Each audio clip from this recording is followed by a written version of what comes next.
Recuerda que puedes escuchar este audio horas antes de su estreno y sin publicidad suscribiéndote en cesarvidal.tv.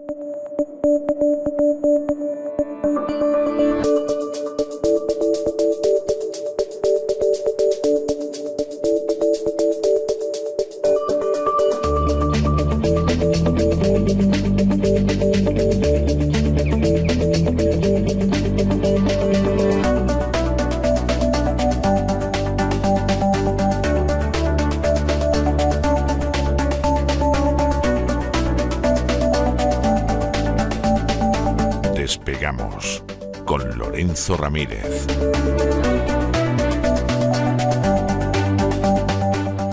Corremos raudos y veloces hacia nuestro avión, atravesamos el umbral, nos tiramos en plancha sobre los asientos, nos abrochamos los cinturones, despegamos y nos vamos elevando por los aires hasta alcanzar nuestra altura y nuestra velocidad de crucero. A mi lado, don Lorenzo, por Dios, que parece usted un pobre de pedir, por amor de Dios, pero qué manía está usted cogiendo de ir de perroflauta, por favor. Usted que va como un figurín cuando se arregla y se peina un poco, y ¿por qué tiene que venir usted así a esta edición resumida del Despegamos que tenemos los viernes? Muy buenas noches. Buenas noches, don César. Le vengo con coleta. Sí, por eso. Vengo con coleta, vengo y con preparado. chepa, da pena verlo, hombre. Sí, y con ausencia de dentista en un momento dado también, si me apura, don César, con ausencia de dentista. Por fin vamos a entrar, don César, muy buenas noches, por fin vamos a entrar en esa final, ¿no? De los programas o de la serie, miniserie que hemos ido dedicando en el arranque de este año a esa primera y a esa segunda transición española. Titulábamos el programa de la semana pasada de Spanish Experiment, la creación de Podemos, el secuestro del 15M y la agenda globalista. Hicimos una primera parte en la que hablamos de ese secuestro del 15M y ya mañana pues vamos a dar fin a esta miniserie hablando pues con pelos y señales de la creación de Podemos. Vamos a dar muchos datos que la gente desconoce, algunos que no es que la mayoría de la gente no sepa, sino que pues es muy difícil que lo conozca nuestra audiencia porque es información exclusiva de primera mano que hemos vivido en nuestras carnes, porque hay que decir que en este episodio de la historia, al ser reciente, pues lo hemos vivido además en primera línea. Vamos a hablar de cómo se configura ese Podemos, vamos a ver de dónde sale, de dónde nace Pablo Iglesias, como en el año 2011, justo después de esa acampada del 15M, se produce una serie de procesos electorales y ya se estaba preparando a Pablo Iglesias en aulas de Suiza con la ayuda del Departamento de Estado de Estados Unidos, algo que poca gente, como digo, sabe. Vamos a hablar de ese máster, vamos a hablar de cómo se utilizó el vehículo de la izquierda anticapitalista para poder articular un movimiento a la izquierda del PSOE que pudiera aglutinar ese descontento social de aquellos años, todo ese voto que huía del Partido Socialista de Zapatero, el partido que sería conocido a partir de ese momento, 2010-2011, como el partido de los recortes, por esa decisión de Bruselas de hacer esa voladura controlada del Partido Socialista. Vamos a ver cómo en las oficinas del Consejo de Relaciones Exteriores de Estados Unidos, en su sede europea, que tiene una sede europea con determinadas personas que escriben libros sobre tramas rusas en nuestros días. Y cosas de esas, sí, entre otras cosas, sí. Dentro de nada, cómo los chinos controlan el canal de Panamá. O sea, verá usted lo que van a tardar en escribir semejante disparate. Cómo los chinos controlan el canal de Panamá. Ayer me encuentro una persona en Twitter, en el actual X, que me dice, es que claro, los chinos controlan el canal de Panamá. Y entonces le respondo y le digo, mire usted, la mayoría de las transacciones, con diferencia, son americanos y etcétera. Se ve que el hombre lo comprobó y me vuelve a contestar y me dice, bueno, es verdad, la mayoría de los barcos que pasan y estos son americanos, dice, pero es que nos cobran mucho. Digo, bueno, pero vamos a ver, si la gestión es una gestión de los panameños, que son los que gestionan el canal, ¿qué quiere usted? Que encima les cobren lo que ustedes quieren. No solo eso, sino que es que además, en el caso del Canal de Panamá, por ser la infraestructura que es, una de las de referencia en el mundo, hay una absoluta transparencia con el pago de tarifas. De hecho, solo hace falta hablar con cualquier persona que trabaje cercana al ámbito del transporte marítimo para saber que eso es totalmente transparente. ¿Qué pasa? Pues que los chinos, pues en términos de volumen, ni se acercan a Estados Unidos y que realmente pues sí que tienen algún tipo de empresa con sede en Hong Kong que trabaja en el Canal de Panamá, pero ya está. Es decir, el fantasma del tema chino con respecto a Panamá es una de esas grandes falacias que además, como dice usted, don César, se puede comprobar fácilmente con datos. Lo que pasa es que el personal no va a confirmarlo, ¿no? No, y además se lo quieren creer, quieren creer. Claro, se lo quieren creer y vamos a ver muchas de estas. Es decir, yo lo de Trump, si quiere, ahora cuando presentemos el programa de mañana, hacemos un breve comentario, ya que le ha dedicado usted también su editorial a lo que ha hecho Trump en Davos. Me parece muy bien. Lo vamos a comentar porque es que hay también mucha tela que cortar, ¿no? Hablábamos del Consejo de Relaciones Exteriores en su sede europea porque ahí hubo un momento en el cual, bueno, pues desde las infraestructuras o desde las estructuras burocráticas europeas, mejor dicho, se empieza a intentar controlar todo este fenómeno. Vamos a hablar de cómo se impulsa a Pablo Iglesias de determinados medios de comunicación, desde Intereconomía en un principio, para luego ya ser el grupo A3 Media, fundamentalmente con La Sexta, con Antena 3, con Mauricio Casals, el papel de la vicepresidenta y que tenía al cargo el Centro Nacional de Inteligencia, la vicepresidenta del Partido Popular, Soraya Sáenz de Santa María, después de que el PP logró el poder. También el papel oscuro del ministro del Interior, de Jorge Fernández Díaz. En su caso, no tanto para ponerle en los altares, sino para proceder a una voladura, desactivación de Podemos cuando se consideró que la opción mejor era Ciudadanos, para mantener ese bipartidismo. Hablaremos de cómo se produce o de dónde surgen determinadas informaciones de las cloacas del Estado en torno a aquella fundación en la cual se aglutinaban pues buena parte de aquellos profesores de la Complutense. Pablo Iglesias era uno de ellos, que conformarían la cúpula de Podemos. Hablaremos de viajes a Nueva York de determinados elementos policiales para comprar a exministros chavistas a cambio de ofrecerles pues determinados estipendios, para ofrecerles residencia a cambio de que hiciera pública una serie de informaciones que en algunos casos ha estudiado la justicia y han podido ser falsificaciones. Veremos el fracaso de la opción Ciudadanos. Posteriormente, ese Pedro Sánchez, que es defenestrado en su propio partido, y cómo vuelve después de un año y medio para ser investido presidente, con Iglesias como vicepresidente. Y vamos a explicar y vamos a exponer contactos y, bueno, las relaciones directas en algunos casos, relaciones directas en especial, ¿no?, del elemento principal en el ámbito militar que llevó Pablo Iglesias de la mano a aquel gobierno, el GEMAT Julio Rodríguez, un tipo que ha estado trabajando toda su vida a las órdenes no del ejército español, sino básicamente a las órdenes de la OTAN. Alguno pensará que es lo mismo. Bueno, pues no es exactamente lo mismo, como explicaremos en el día de mañana, y también pues entraremos a fondo en eso que he prometido tantas veces, que vamos a hablar de quién era la controladora norteamericana, y de alguna manera sigue siendo controladora norteamericana de la CIA, de esa cúpula de feministas de Podemos, con Irene Montero a la cabeza, una persona, bueno, pues que a lo mejor no conoce mucha gente, sobre todo en España, pero que sí que tiene una larga historia al servicio de la inteligencia norteamericana. Primero, seguramente de forma no buscada o no perseguida, pero luego posteriormente sí trabajada, ¿no? Hablaremos de la National Endowment for Democracy, hablaremos de Soros, de la Open Society, un programa de alto voltaje que me consta que hay muchas personas que no querían que emitiéramos en el día de mañana. Dios mediante lo vamos a emitir.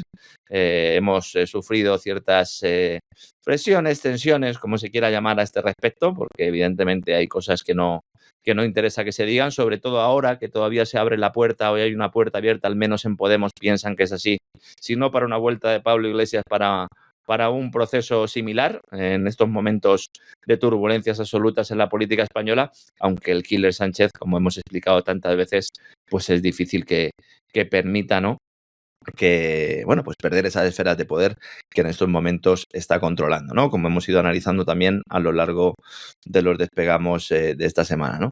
Evidentemente, todo el mundo dirá, bueno, en el Gran Reseteo, se llama el programa, el Gran Reseteo era el lema del Foro Económico Mundial en el año 2022, en el año 2020, perdón, en relación con el COVID, decían ellos, o querían aprovechar la pandemia para realizar una serie de cambios globales. ¿No va a haber gran reseteo en cesarvidal.tv sobre el foro de Davos? Sí, lo va a haber.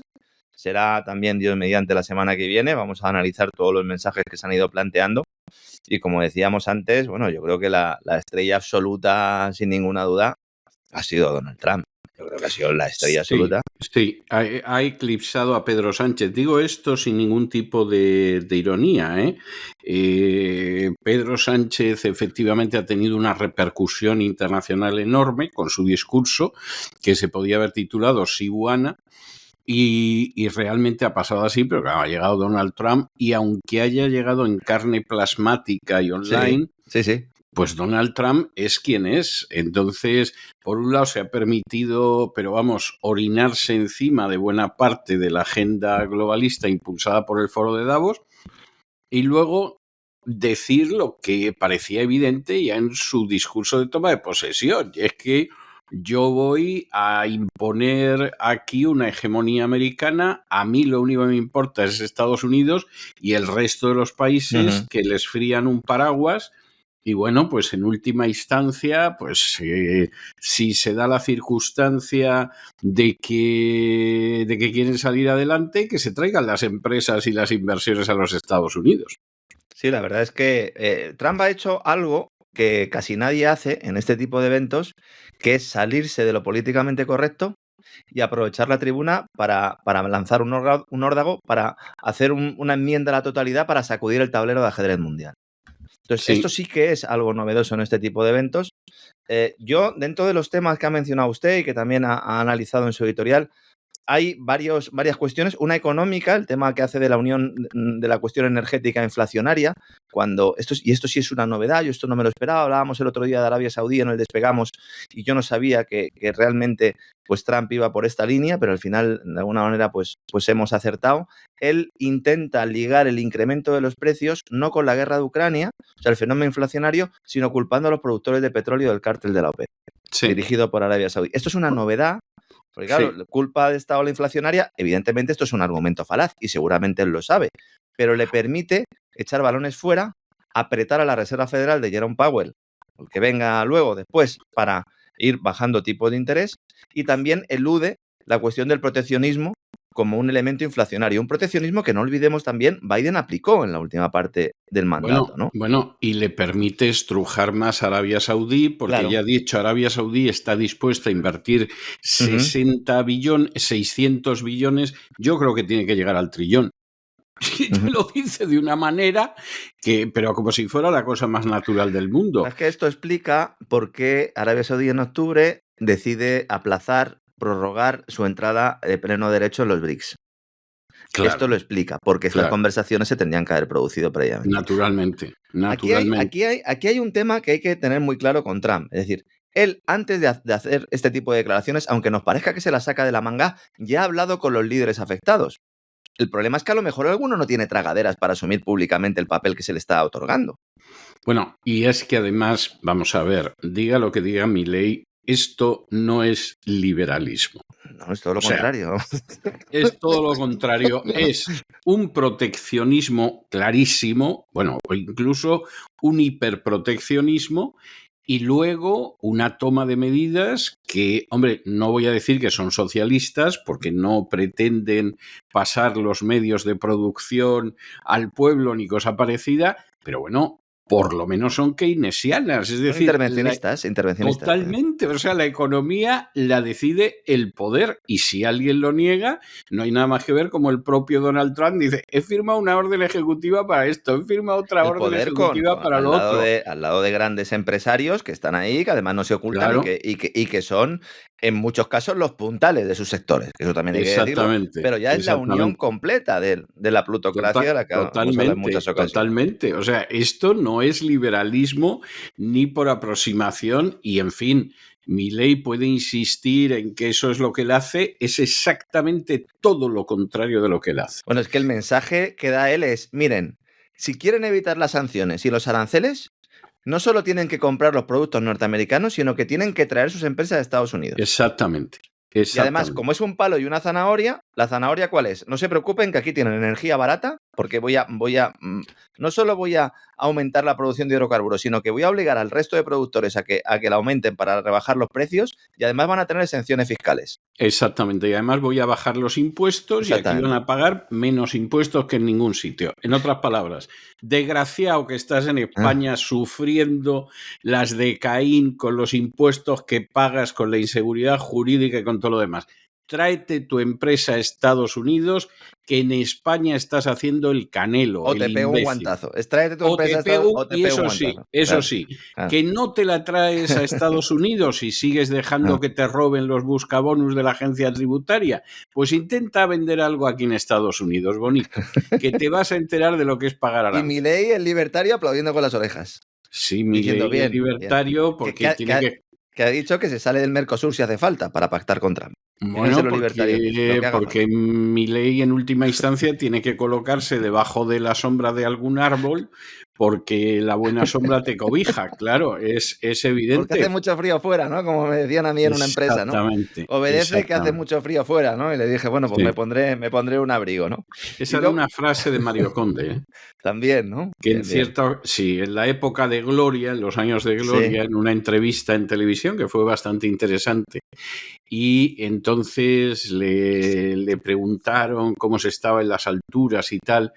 Dice, solo y tal, dice, pero es que fuera hace mucho frío. Seguramente le vea mañana en un evento en el que vamos a coincidir. ¿Sí? Vamos a coincidir, así muy que bien. Seguramente le vea mañana Conde. Y luego, en último lugar, sí que quiero hacer un comentario, porque además, esta noche y esta madrugada, según estaban sucediendo las cosas, digo, algún comentario tengo que hacer en el Despegamos, aunque sea un avance del reseteo, sobre lo que está pasando en Ucrania, ¿no? Vamos a ver, ahora mismo, todo el debate que hay en torno a las sanciones, si el Kremlin no negocia la paz, del cual hablamos también en el Despegamos de ayer, que lidera el Tesoro y que Trump en este sentido en las últimas horas sí que ha especificado claramente, igual que ayer decíamos que había hecho un comentario breve, ahora sí que lo ha especificado claramente y también en Davos lo ha planteado. Aquí lo que tenemos se trata de realizar, aparte del ámbito económico, una serie de ofensivas bélicas, porque ha habido un ataque con drones masivo esta noche en Rusia, que hagan parecer que Ucrania negocia en una posición de relativa fuerza. O sea, se trata de que parezca operación que está respaldada y tutelada por la nueva administración Trump y que desconocemos hasta qué punto conoce y admite Putin, lo cual es clave para determinar si vamos a poder ver algún tipo de acuerdo en el corto plazo. De esta forma, no pasaría a un segundo plano, pero sí que se reduciría, ¿no?, el foco mediático sobre la evidente derrota del régimen de Kiev, que como dijo Zelensky también en Davos, asume esa partición del país, y también el plan de paz de Trump filtrado por la prensa norteamericana. Entonces, vamos a ver cómo nos van a vender la idea de que Zelensky tiene capacidad para golpear a Rusia y que eso es la principal baza, esa es, con la que se va a sentar a la mesa de negociación. Como siempre digo, el problema es que en uno de estos ataques, si Rusia no es capaz de neutralizar, ayer sí lo fue, algún tipo de dron y hay algún tipo de ataque o algún tipo de atentado que vaya más allá de lo que se haya podido pactar bajo cuerda, puede haber algún problema. Esto es lo que nos van a presentar. Y esa imagen de fuerza de Trump, de Davos, bueno, pues existe. A cambio, también ha dicho que se va a reunir inmediatamente con Vladimir Putin. Y si nos fijamos, las declaraciones de los representantes del gobierno de Rusia, del ministro de Exteriores, de la portavoz, ninguno de ellos ha terminado de tensar la cuerda como se podría tensar después de un ataque como el de ayer. Con lo cual, estamos viendo una imagen de lo que está sucediendo que es distinta a las conversaciones que se mantienen dentro. Por otra parte, es lo que ha pasado siempre en la historia y siempre las negociaciones se llevan así a cabo. Pero también aclararlo, porque hay más de uno que está un poco despistado, don César, y hay que irle informando y hay que irle señalando. Siempre han estado despistados. Pueden acabar escribiendo de un libro sobre la inexistente trama rusa en Cataluña a uno sobre China en Panamá. Por cierto, ¿usted se acuerda de una señora que se llamaba Sanna Marin? Que fue la primera ministra de Finlandia, fíjese si no se acuerda usted. Sí. Tuvo un papel importantísimo en la entrada. Era socialdemócrata, ¿no? Exacto. Y tuvo un papel muy importante en la entrada de Finlandia en la OTAN. Bueno, pues estaba en el foro de Davos. Estaba invitada a un panel en el Hotel Belvedere pero resulta que no había hecho eso que llaman el badge de seguridad, no la dejaron entrar en el hotel y se quedó fuera con un palmo de narices, porque Sanna Marin ya no es nadie. Ya no, esta es la que ya se pegó un fiestón aquel, ¿no? Esta era una degenerada que lógicamente como buena degenerada... como en casa, entonces en Davos. Exacto, como en casa, metió a su país mal hecho en la OTAN, lo metió en la OTAN y claro, se ve que le dijeron venga usted al Hotel Belvedere a uno de los actos aquí en Davos porque le estamos agradecidos por ser una traidora a su país. Pero resulta que no había hecho bien esto y seguramente aplicaron aquella regla de que el que tiene pase pasa y el que no tiene pase no pasa y esta se quedó fuera para que quede de manifiesto lo que les espera a los traidores a su patria. Seguramente se merecerían algo peor, las cosas como son, pero... Podrían haber intentado entrar en camello, como los Reyes Magos, ¿no? Que entonces sí entras. No. Aquí la historia es... ¿Tienes pase? No. Yo soy Sanna Marin. Estoy mirando aquí. ¿Sabe dónde trabaja ahora Sanna Marin? Que no lo sabía yo. ¿Dónde está Sanna Marin? Como consultora para el Instituto del Cambio Global, Institute for Global Change, que es el chiringuito de Tony Blair. Sí, pues muy bien, pues ahí está y seguramente la pagarán muy bien. Lo que no va a recibir es lo que no la dejaron entrar y aparte de eso, por supuesto, dinero público de Estados Unidos lo va a tener muy crudo a enganchar algo, ¿eh? Bueno, tendrá que hablar con Tony para que le dé la panoja. Vamos, Tony puede bailar el twist que me parece a mí que a Trump no le saca un céntimo. Y vamos, y desde luego los británicos no saben la que les espera. Bueno, ya lo han empezado a vivir las cosas. Sí, lo hemos comentado además. Bueno, la semana que viene habrá Davos, lo prometo. Mañana acabamos con la creación de Podemos y luego ya, pues otra vez sobrevolaremos el globalismo o ese aquelarre globalista que organizan todos los años y que, como decimos, pues ha tenido como protagonista un Donald Trump que precisamente viene a romper la baraja en ese sentido, con una agenda distinta. Y que van a intentar, sobre todo los amigos de lo ajeno, adaptar a sus propias agendas. Lo que pasa es que algunos van a poder y otros, pues evidentemente no hace las cosas el que quiere, sino el que puede, ¿verdad? Sí. Yo recuerdo que mi padre contaba que había tenido un compañero en el servicio militar, una de cuyas frases habituales era: esta vida es un tango y el que no lo baila es porque no puede. Y efectivamente es cierto, es decir, aquí efectivamente pues hay gente que puede bailar el tango y gente que se va a quedar con que lo echan de la pista porque se va a quedar no puede ser. Se va a quedar en tanga, efectivamente. Muy bueno, ha estado usted rápido y brillante, don Lorenzo, las cosas como son, es así. Bueno, don Lorenzo, pues le veo este fin de semana en el gran reseteo, que bueno, me imagino que en el barrio de Podemos va a haber llanto y crujir de dientes con ese gran reseteo, por cierto, documentadísimo como siempre. Y bueno, pues allí nos encontramos. Un abrazo muy fuerte. Fuerte abrazo, don César. Mañana.